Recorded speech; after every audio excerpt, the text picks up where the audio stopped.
अस्सलाम वालेकुम नाजरीन, मैं हूं रज़ा हाशमी। आप देख रहे हैं लाहौर 42 न्यूज़। नाजरीन, कल से जनरल बाजवा लाहौर में आए थे। उन्होंने साबिक जो आर्मी के लोग हैं, जो ऑफिसर्स हैं, उनके साथ भी मुलाकातें की और उन्होंने जो मेजर हारिस जो हैं ज़ख्मी हुए थे नून लीगी दो जो रहनुमा हैं उनके गार्डों के हाथों,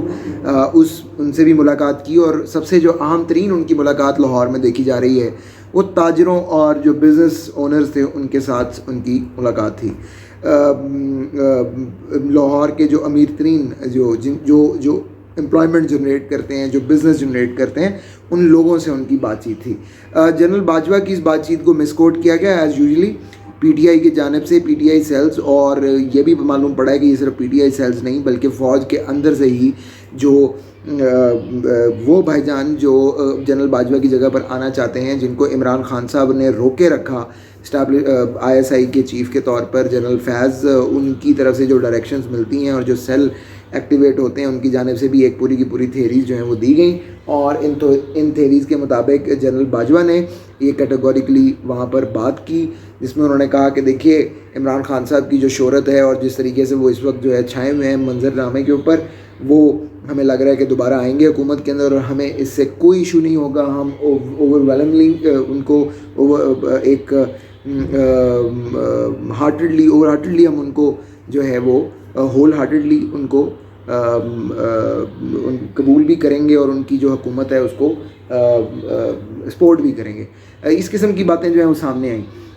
उसके बाद डिनाइल आ गया और ये भी डिनाइल को ऑफिशियल चैनल से नहीं आया अभी तक, और ये भी बात हो गई कि जनरल बाजवा ने इस तरह की कोई बातें वहाँ पर नहीं की। अलबत्ता जनरल बाजवा ने क्या बातें की, यहाँ पर प्याफ जो है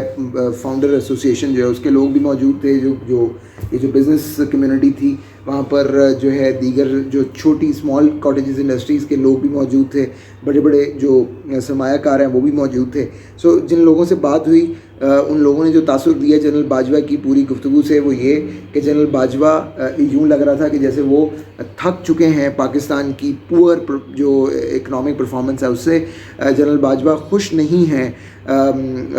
ये नहीं मुझे कहा गया कि वो पिछली गवर्नमेंट की उन्होंने बात नहीं की, लेकिन वो खुश नहीं हैं उस तमाम तर ऐसी पॉलिसियों से जो बाउंड्रीज़ को बंद करती हैं और जो काट कर रखती हैं। और ख़ास तौर पर उनका इशारा था कि हम ये रीजनल ट्रेड कर सकते हैं, और ज़ाहिर बात है रीजनल ट्रेड जो है वो इंडिया सबसे ज़्यादा जो है इसके अंदर आगे से आगे है। जो फवाद चौधरी साहब ने कहा था कि खान साहब जो हैं वो जब ट्रेड मिनिस्टर की और कॉमर्स मिनिस्टर की टोपी पहनते हैं तो तब वो ऑर्डर देते हैं, और जब वज़ीर आज़म की टोपी वापस पहनते हैं तो वो ऑर्डर वापस ले लेते हैं। तो ये इस तरह के जो शुगलिया हुकूमत का जो तरीक़ाकार था वो यहाँ पर अपनाया गया, और general Bajwa was not happy with that. वो ये कल की भी जो उनकी यहाँ पे बिज़नेस कम्युनिटी के साथ जो बातचीत हुई है उसके अंदर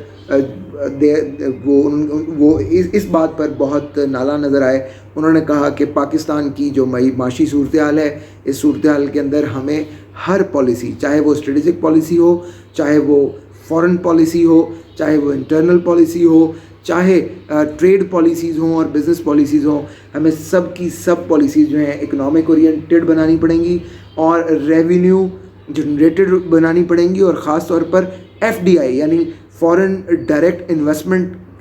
को हमें सीख करना चाहिए, और ऐसी पॉलिसियाँ हमें रखनी पड़ेंगी जिससे हमें बड़ी तादाद में हम बाहर से इन्वेस्टर को हम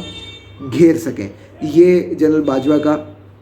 इस बड़ा एक क्लियर मैसेज था। दूसरा, जनरल बाजवा की जो वहाँ पर प्रेजेंस थी, लोगों ने ये भी बताया जो वहाँ पर मौजूद थे, उनका मुसलसल ये कहना था कि इकॉनमी को बेहतर किए बगैर कोई भी मुल्क नहीं चल सकता, इकॉनमी को भी किए बगैर हमारा भी कोई फ्यूचर नहीं है। और जनरल बाजवा ने ये भी मुझे भी बताया गया कि जनरल बाजवा की जो तकरीरें जो भी उन्होंने बात की, that was a candid conversation, एक खुलकर गुफ्तगू थी। जितने सवालात थे उन्होंने लिए, ताजरों के बहुत सारे मसाइल के ऊपर भी बात हुई, और उनको ताजरों की जानिब से भी ये बताया गया, और ये ज़रूर कहा गया कि जनरल बाजवा ने नाम तो नहीं लिया मौजूदा गवर्नमेंट का, लेकिन उनकी जो भी बातें थी उसके अंदर लग ये रहा था कि जनरल बाजवा को उन सलाहियतों पर, उस इकनॉमिक मामलात के ऊपर जो इस गवर्नमेंट के साथ अटैच्ड हैं कि यार ये जब भी आते हैं ये अच्छा काम करते हैं, परफॉर्मर हैं, इकॉनमी कंट्रोल कर सकते हैं, बाकी मामलात को देख सकते हैं। General Bajwa was quite optimistic, और जनरल बाजवा को इस किस्म की वो बात कर रहे थे कि जिसे लग रहा था कि वो इस हुकूमत से उम्मीद रखते हैं कि मामलात बेहतर हो जाएंगे। तो ये बात बड़ी क्लियर है कि जो PDM है और जो ख़ास तौर पे जो शहबाज शरीफ की प्रेजेंस है, general Bajwa is quite happy with it and general Bajwa wants कि ये जो है सक्सेसफुल हो। DG ISPR ने जिस तरीके से बात की कि जी जैसे ही ये हुकूमत आई है साथ ही उसका जो है वो डॉलर रेट ऊपर नीचे हो गया, सो इस किस्म की बातें वहाँ पर भी हुई, लेकिन हुकूमत का डायरेक्ट नाम नहीं लिया गया। कॉन्फिडेंस पोज करने का कहा गया कि आप पाकिस्तानी इकॉनमी पर कॉन्फिडेंस रखें, और ये भी कहा गया कि जो अब गवर्नमेंट आई है इसका जो is quite happy with it and general Bajwa wants कि ये जो है सक्सेसफुल हो। DG ISPR ने जिस तरीके से बात की कि जी जैसे ही ये हुकूमत आई है साथ ही उसका जो है वो डॉलर रेट ऊपर नीचे हो गया, सो इस किस्म की बातें वहाँ पर भी हुई, लेकिन हुकूमत का डायरेक्ट नाम नहीं लिया गया। कॉन्फिडेंस पोज करने का कहा गया कि आप पाकिस्तानी इकॉनमी पर कॉन्फिडेंस रखें, और ये भी कहा गया कि जो अब गवर्नमेंट आई है इसका जो उम्मीद है कि जो माशी जो बॉटल नेक्स हैं ये भी ख़त्म हो जाएंगे। तो जनरल बाजवा ने इस किस्म की कोई बात नहीं की, और ख़ास तौर पे जो वो ऑफिसर से मुलाकात उन्होंने की उसके अंदर उनका जो एजेंडा था दैट वाज सोशल सिक्योरिटी का उनका एजेंडा था। और उन्होंने कहा कि देखिए जो भी डिवाइड, उन्होंने नाम लिए बगैर का, उन्होंने ना इमरान खान साहब का नाम लिया ना उन्होंने PTI का नाम लिया, उन्होंने सीधी सी बात की कि देखिए जो माशरे में डिवाइड डाल रहा है सब हर कोई नोटिस पे है। उन्होंने कहा जी हमारे नोटिस पे हैं हर कोई, ये